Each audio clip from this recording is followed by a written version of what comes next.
I've spent years investing in Pokemon cards, and here's the thing that nobody tells you when you start. This hobby will teach you some very expensive lessons if you don't learn the fundamentals first. And the reason I know this is because I've paid for these mistakes. So in this video, I'm gonna actually walk you through exactly what I got wrong and what you don't have to get wrong, because essentially I have this video to showcase all of that information. When purchasing Pokemon cards, there is a lot of information online, and I suppose the key message that I want to teach you in this video is that there is a way to purchase in both ways. What I mean by that is that you can purchase in a way that fulfills you in the hobby box, and then there's also a chance that you can sell your collection for more than what you paid for later on, though of course there is a method to that. Though I just want to say that none of that's guaranteed, but there is a few ways that you can kind of align your ducks in a row for a better chance of success. So the first area that I wish someone taught me about was the fact that scarcity only matters if demand exists. This is huge, and I think people think if a certain card is low pop, or that if not many people know of a specific card, that it's automatically gonna make it valuable because there's a low population report. But the scarcity of a card means nothing if it doesn't have demand. There has to be some sort of history or heritage to make it desired. And on the other hand, something that you really need to understand as well is that high pop reports don't mean that the card's gonna become affordable either. I mean, if you look at Van Gogh Pikachu, that is one of the most highly populated PSA 10 cards in existence, and honestly, it's done nothing to drop the price. In fact, it's been climbing consistently. So this thing about scarcity, and when people say, oh, it's such a scarce card, it may be scarce, but that scarcity means nothing. And I mean nothing if there isn't a market for it. And that's something that you really need to consider, because what I used to do when I started collecting is I would try to find all these cards that were like hidden and there was low populations and not many people knew about it. And I was trying to be really creative with it. But then over the years, I've learned it doesn't matter if it's low pop. It doesn't matter if no one knows about the card. It doesn't matter if it was acquired in some really mysterious, unique, rare way. All that matters is if there is a market for that card later. Now, of course, if you want that card in your collection and you love how it was collected and it means a lot to you, I totally get it. I've got a lot of cards like that. So I get it. For the collection aspect, totally get it.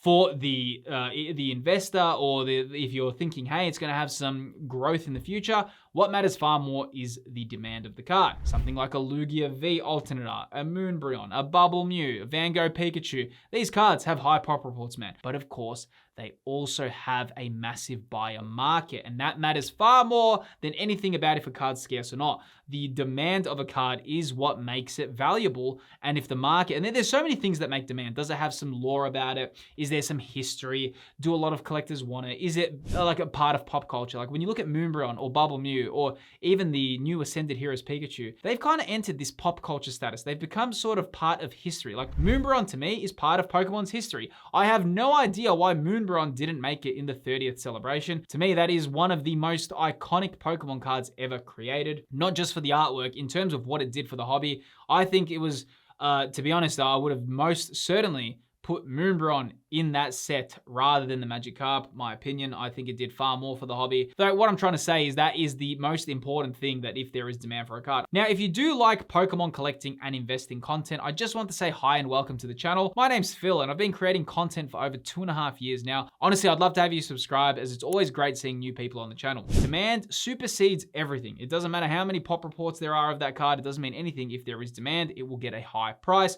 And as you can see, some of the most desired cards in Pokemon's history have very high pop reports, and it's not doing much to the price because it is not about the scarcity, it is about the demand.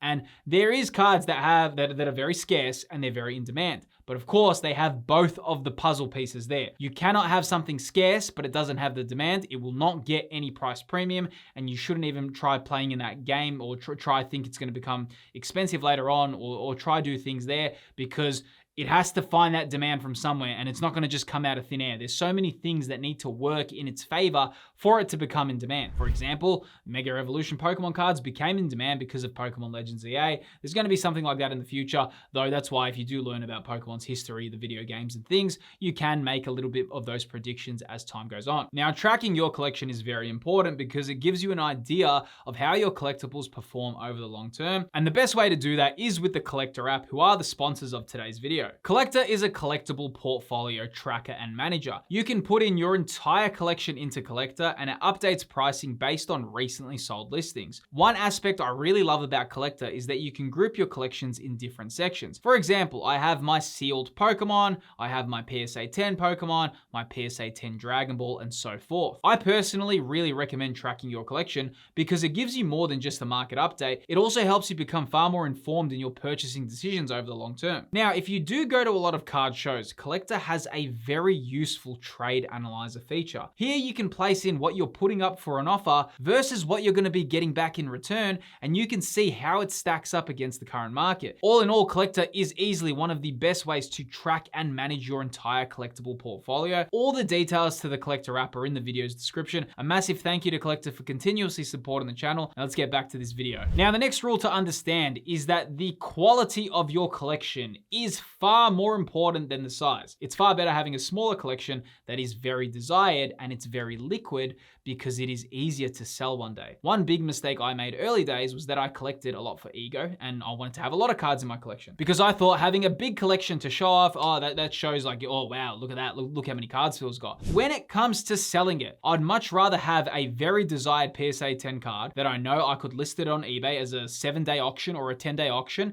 and it would get a very good price because there is a massive market for it. And also what I like about that as well, if you have a more expensive card or a more in-demand card, is that if you do need to liquidate or if you do need to get some funds, trust me, you will get much better price and it is far easier to sell one item that's desired rather than selling massive amounts of cards from in a binder that you're listing, and then you have to work with eBay and you have to accept offers and you have to negotiate. That all takes time. Like if you're spending hours and hours negotiating with buyers, replying to messages, trying to get the best deal for both ends because buyers are trying to get the cheapest card they can, you as a seller are trying to sell it for the best price you can, that all takes a lot of time. But if you have one PSA 10 slab or a few PSA 10 slabs that are very expensive and that have a strong market there, it is easier to sell them and get the price you want. Honestly, it is much easier to sell one PSA 10 Bubble Mew versus a binder of cards that are worth the same amount. And you just have a lot more work to do to get that sale. Now, the next tip I wish I knew earlier is that hype trains rarely last and don't buy in an upwards hype momentum swing. One thing that I did, I would spend a lot of time on forums reading about Pokemon cards. It consumed a lot of my life, and then I made a channel about it. How good's that? You know, when something becomes a part of your life and you're like, wow, I was so into it. And then I said, hey, I want to start talking about it because my wife's like, Phil, I love that you're collecting Pokemon, but man, you talk about it a lot. And now I talk to you all about it and you're like, yeah, Phil, we like what you're talking about. But anyway, what I want to say is, the hype swings, I used to research these, man. I was like that. I was like, oh, what's the next hype train? What's it gonna be? What's it gonna be? And I would buy into it and then I'd be like, why did I do that? Why am I making those decisions? Because the amount of hype swings and hype trains that last very long term are rare.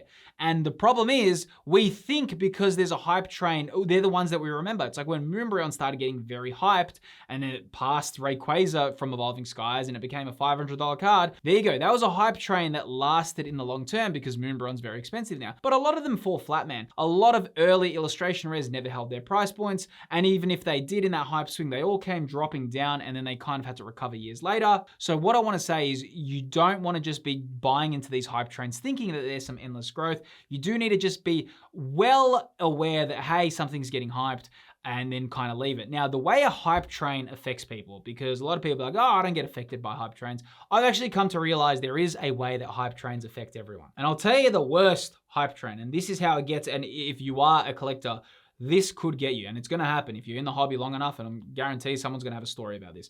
But if there is a card that you have been wanting for your master set, or you've been eyeing off a card, but you haven't acted on it, you're just like, oh, whatever, I'm just gonna wait for it. I'm gonna wait for it. Like, you're just sitting on the sidelines.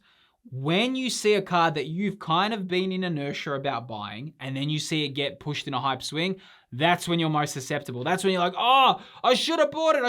And that's when you go, oh, no, I'm going to spend insane amounts of money to try catch it before it goes even higher. They're the ones that get you. So it's not, everyone thinks like, oh, no, if a card gets hyped, I don't care about it. The problem is if it's a card that you already wanted, or if you wishlisted it, or you had an idea and you were pretty much going to buy it within the next few weeks or the next few months, it was something on your radar.